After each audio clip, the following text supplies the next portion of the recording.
Sorry to interrupt everyone, but I'm afraid I'm the bearer of grim news. What I'm about to say you may find disturbing, if not outright quasi... Is it about the electrified floor? We're looking right at it. Oh, well, never mind then. Thanks, Ozzy. We'll take it from here.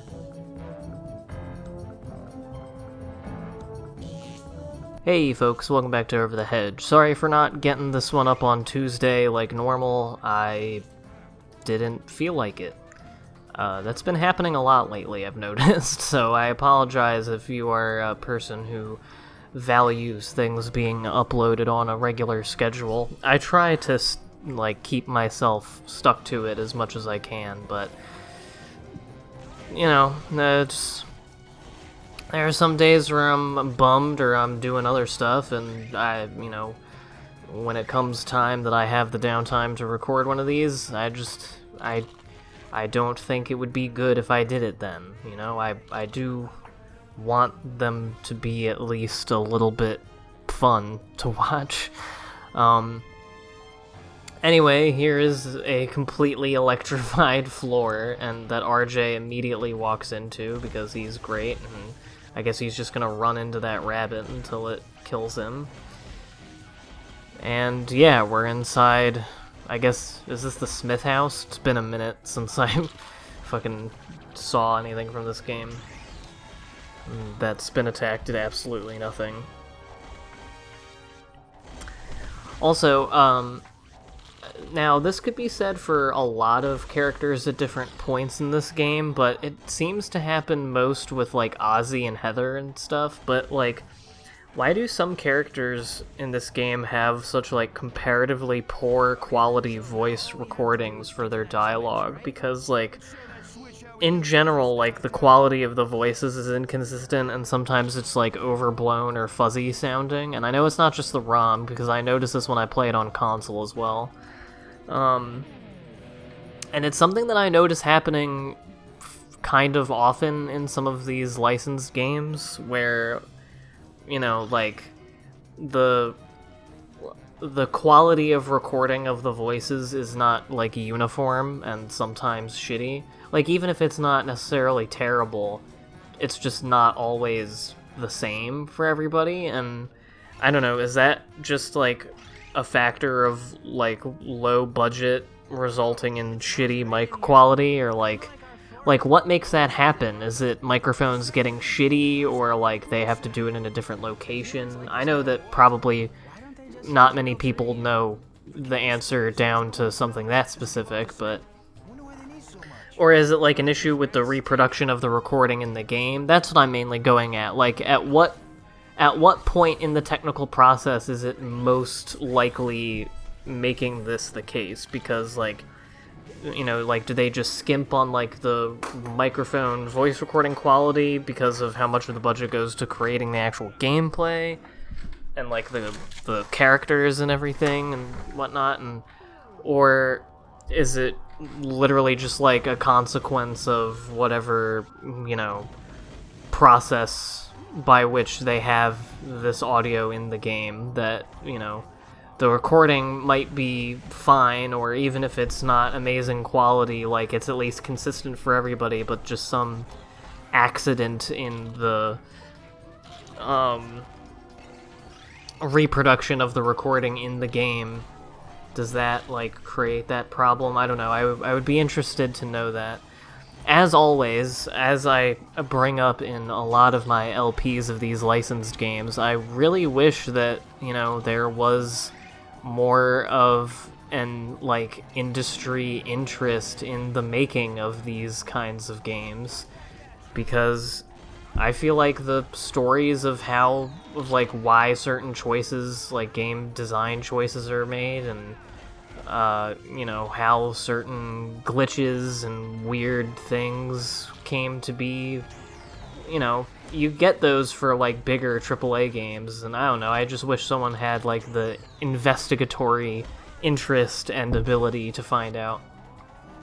I really like this area, by the way. I could really do without the, electrified floor, but I really like this living room with the, the blue, glow of the TV. It's I don't know, it's a nice image. There's a whole can of soda hiding in that little cup of soda. I don't know, it's just a nice comfy looking living room, and it looks like somewhere I would have hung out, because one of my favorite places to be when I was a kid was on the floor in front of a big TV. And like, especially when we got like a bigger TV and a DVD player, like a nicer DVD player when I was a kid.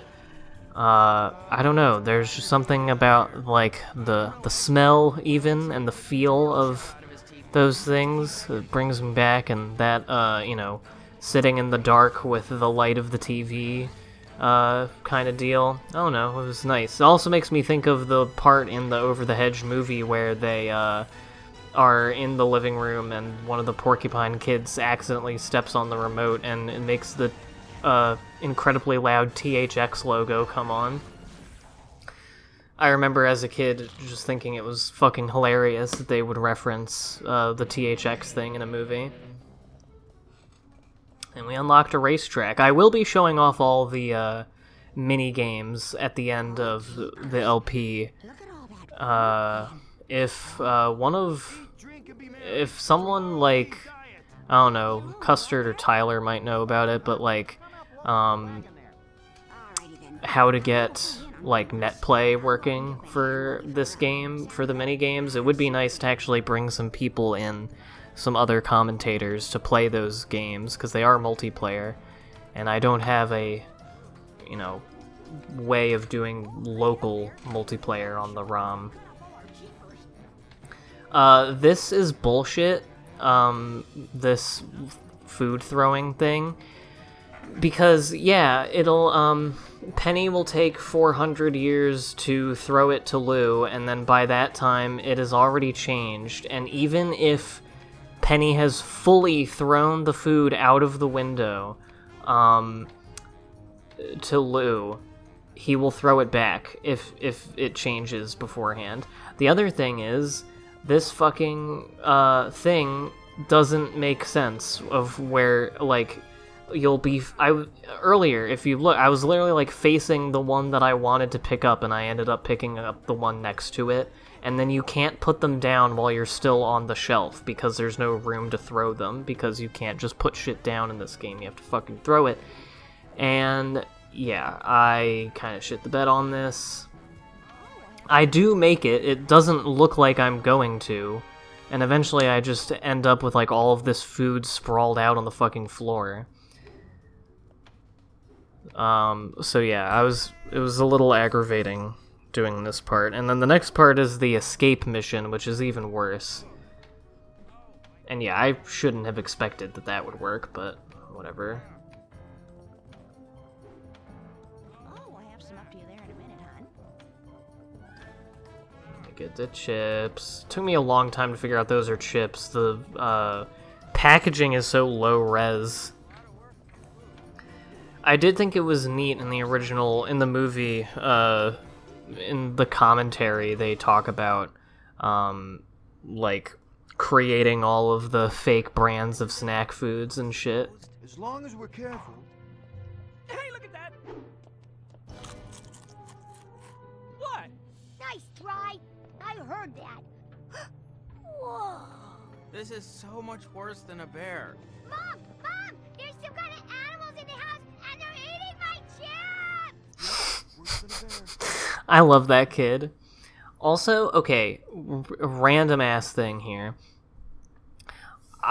For some reason, when I was a kid, I just remember this, I don't know why. I don't know why this is a thing, but when I would think of that cutscene, which of course I knew verbatim because I played this game a lot, for some reason I thought when he says nice try, I heard that. I'm assuming that he has like a sister or something. I mean, because there was the birthday party that apparently is not going on, that we just destroyed everything for in the last one. I assume that he has a little sister who, you know, is trying to eat his chips, and so he's like, nice try, I heard that, and it's like, oh no, it's a fucking raccoon. And for some reason when I was a kid, I thought that he says Bertha. That he says, "Nice try, I heard that, Bertha," and that's the name of his sister who is eating the chips. And, like, I don't know why, I don't know why I thought that, but that's something I thought, and then just every time I see this cutscene now when he says, "I heard that," there's just this little twinge in the back of my mind that's like, why didn't he say Bertha? I thought that he says that. Even though I know that that's not true. Anyway, we got a boombox, so that's cool. I get my ass absolutely handed to me here, so I don't get there with half the wagon full, which sucks, but at least we got a boombox. Who needs food when you get tunes? And yeah, I also don't do well on this secondary objective of not getting murdered by the lawnmower. I don't know why we're running into the yard where the lawnmower is going crazy, other than to get the disc.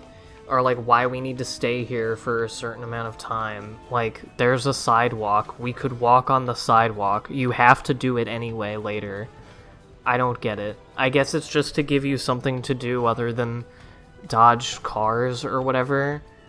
But it's very easy to get hit because you can't really tell where it's gonna come from. It doesn't make much sense, and you can't move very quickly. So yeah, I almost made it, but I got hit. And yeah, now we're just here. I don't get it. I don't really like this escape mission. I already am not a fan of them, and this one is one of the more just, like, boring and annoying ones that goes on for a really long time. But yeah, fucking... this game is wonky in many ways. But yeah, in the movie, it was neat, all the, like, custom packaging for all the different snack foods that they had to invent. I like stuff like that. It reminds me of the Speed Racer movie, which, you know, slaps. This is an amazing film. How they had to cover all of the race cars in sponsor logos. And so they had to make... I think they said that they made, like, 2,000 fake company names to be, which, like, I couldn't even... I would probably be able to make up, like, 5 company names before thinking of, like, 20 that already exist. So I have no fucking idea how that worked. And for something that is only on screen for, like, a millisecond...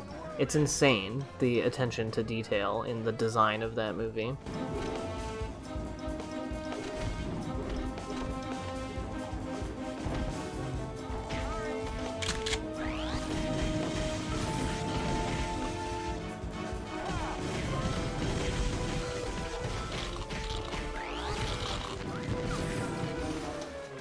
This is happening.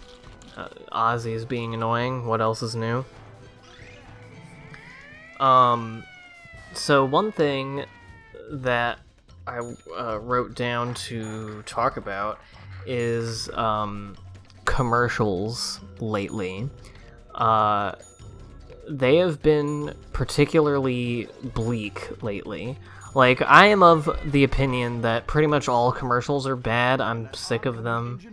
They are all nauseating, and especially the ones that you see most frequently on TV and streaming services here, which are mostly all, like, pharmaceuticals that are just, you know, it's essentially a 2-minute long list of side effects and nothing else. I don't know why that wasn't hitting, but whatever. And then, like, car commercials, which are fucking terrible. Car commercials are the worst. Actually, okay, so... car commercials are my least favorite genre of commercials. Just, like, general kind of commercial. Because almost all of them, they're either all, like, you know, performance, power, pussy, or, like, whatever. And, like, I don't care. And then, the other ones... are like, they start off and you think that it's an ad for like, you know, fucking Buddhism or something, because they're like, we can all learn how to connect ourselves to the universe. And then it's like, buy a Nissan. There's a terrible Nissan commercial with Brie Larson. So I'm like not a Brie Larson hater, but I am now because of this Nissan Sentra commercial on Hulu that plays every fucking minute of my life. Where it's the tagline of it is something about like it not compromising on your car or whatever, and so every 2 seconds when I'm watching Bob's Burgers or when Liv is watching SVU or Broad City or any other, or like Jimmy Neutron or any other number of shows that are on Hulu that we watch, we gotta hear Brie Larson say like, well, this Nissan Sentra doesn't compromise, so why should you? And I'm like, I hope Nissan goes out of business. But okay, so that's, car commercials are my least favorite genre of commercial, but my least favorite just commercials from one place is definitely Progressive. Oh my god, Progressive commercials. I mean, I thought the Progressive commercial, that the Flo, when they introduced Flo as a mascot, which I believe was like mid-2000s, it was when I was a kid, I thought that was annoying then, and they've just gotten worse my entire life, and they're even worse now. And this gets me to the main reason for bringing it up, which I hope everyone listening can identify with and agree with, which is that the pandemic has just made commercials like 200% worse.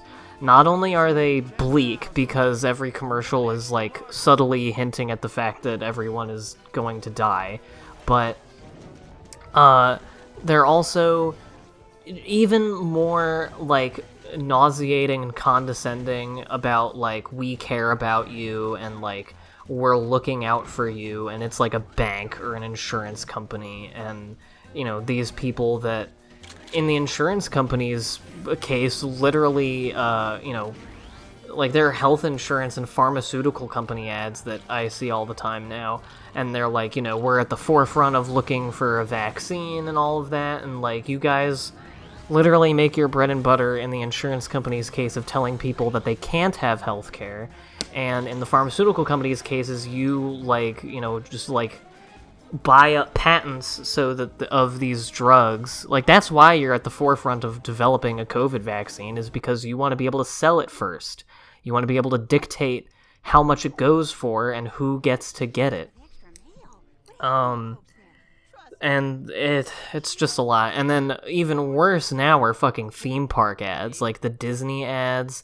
The one for Universal Studios is particularly bleak because it begins with the voiceover of just "We miss you," and then shots of all the rides at Universal Studios with no people in them. And like talking about how we have face masks and like now we're cleaning stuff so you know, you can be safe or whatever, and it's just, and Disney like trying to get around the no mask loophole by banning drinking and eating while you're walking. Like, just fucking close. Just don't be open. Don't be making money for a second. So that's my soapbox for today. Next time, we'll be going into Vincent's cave to steal his goodies, so see you then for that.